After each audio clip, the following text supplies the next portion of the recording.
Ẹ kú dédé àsìkò gbogbo bí tẹ́ ti ń gbọ́ mi lé lóko tàbí lẹ́yìn òde, jẹ́ kí a gbàdúrà. Bàbá wa olùfẹ́ wa ọ̀wọ́n, àdúpẹ́ fún àánú àti ojú rere ńlá láti àrígbà.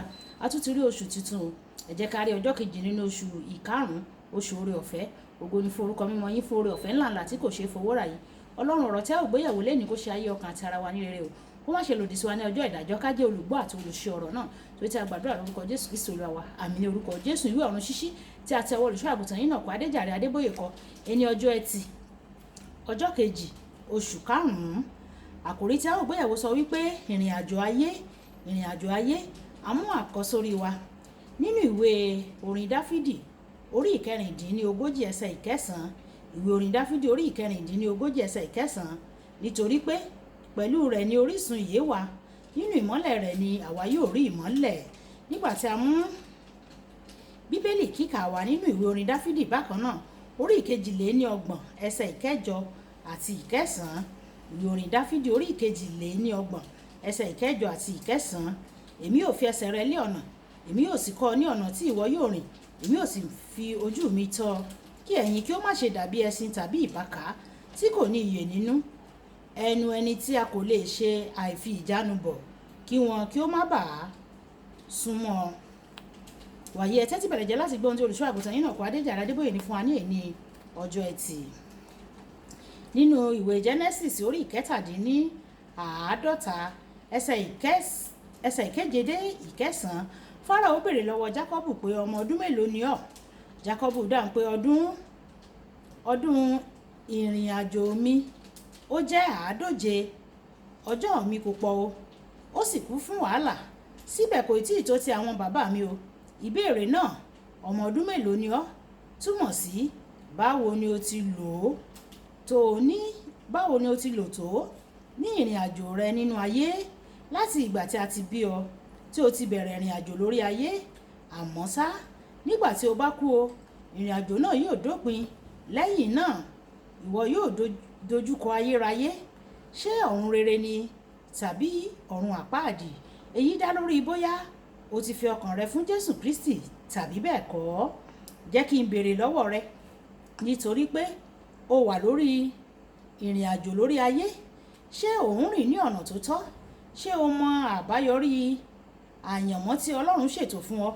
Lónìí, ọ̀pọ̀ ènìyàn rìn nínú ayé láì ṣe àwárí ìfẹ́ Ọlọ́run nípa àyànmọ́ wọn.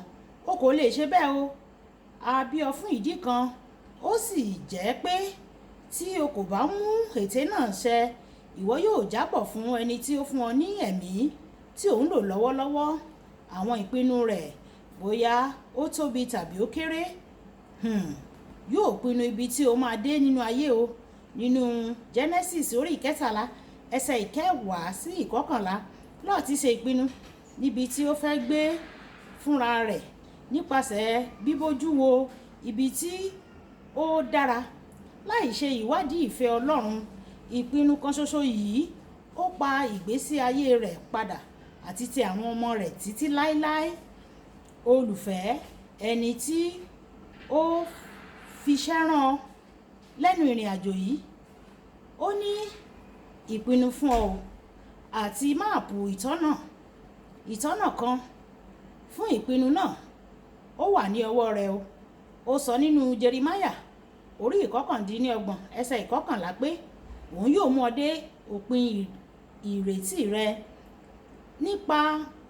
Nígbà tí Ọlọ́run máa ṣe àfihàn ibi tí à ń lọ, kì í ṣe àfihàn gbogbo. Nígbà tí Ọlọ́run bá ṣe àfihàn ibi tí à ń lọ, kì í ṣe àfihàn gbogbo àlàyé nínú ìrìn àjò náà lẹ́ẹ̀kan ṣoṣo náà o. Ó sọ fún Ábúráhámù pé fi ilé bàbá rẹ sílẹ̀, màá mú ọ lọ sí ilẹ̀ kan náà tí màá fi fún ọ. Ó tún sọ fún àwọn ọmọ Ísírẹ́lì pé màá mú yín lọ sí ilẹ̀ ìlérí. Bákan náà, ó sọ fún Jósẹ́fù pé yóò di adarí ńlá. Ó tún sọ fún Pétérù pé òun yóò sọ di apẹja ènìyàn. Gbogbo àwọn ènìyàn wọ̀nyí, wọ́n ní òye nípa ibi tí wọ́n máa dé, ṣùgbọ́n máàpù ìtọ́nà láti dé ibẹ̀ ó sì wà ní ọwọ́ Ọlọ́run. Máàpù tí ó ṣe àfihàn bí o ṣe máa dé ibi àyànmọ́ rẹ ó wà ní ọwọ́ Ọlọ́run o. Bí o bá dúró gbangba tì í, yóò tọ́. Ìwé orin Dáfídì orí ìkọkàndínlọ́gọ́fà ẹsẹ̀ ìkarùndínláàádọ́fà. Ó sọ pé ọ̀rọ̀ rẹ ni fìtílà fún ẹsẹ̀ mi o àti ìmọ́lẹ̀ sí ipa ọ̀nà mi. Olùfẹ́, bí o bá sọ ìbáṣepọ̀ rẹ pẹ̀lú Ọlọ́run nù, wàá sọ máàpù rẹ nù o. Ó sì ṣeé ṣe kí o já sí ibi tí ìwọ kò fẹ́, tí kò tọ́ rárá. Dúró ṣinṣin pẹ̀lú Ọlọ́run o, kí o sì jẹ́ kí ó darí rẹ níbi gbogbo ìrìn àjò rẹ nínú ayé. Jẹ́ kí ó darí rẹ ní gbogbo ìrìn àjò rẹ nínú ayé. Kókó àdúrà: Bàbá, jọ̀wọ́ ràn mí lọ́wọ́ láti súnmọ́ títí láéláé kí n bàa lè dé òpin ibi tí o ti yàn fún ayé mi lórúkọ Jésù. Ẹ̀já sọ pé bàbá mi, jọ̀wọ́ ràn mí lọ́wọ́ láti dúró tì ọ́ títí láéláé kí n lè mú àyànmọ́ mi ṣẹ, kí n sì lè dé òpin ìrìn àjò mi láyé yìí ní orúkọ Jésù. Olúwa yóò ràn wá lọ́wọ́. Olúwabùkọ́lá Ayako ní orúkọ mi o. Ẹ máa bá mi like, ẹ máa share, ẹ máa comment nípa ẹ̀ kí àwọn ènìyàn kí wọ́n lè jẹ àǹfààní ọ̀run ṣíṣí Yorùbá. Náání ohun àní náà náání o. Ọmọ aṣẹ́gita náání èpo igi. A kú oṣù tuntun, ó dàbọ̀.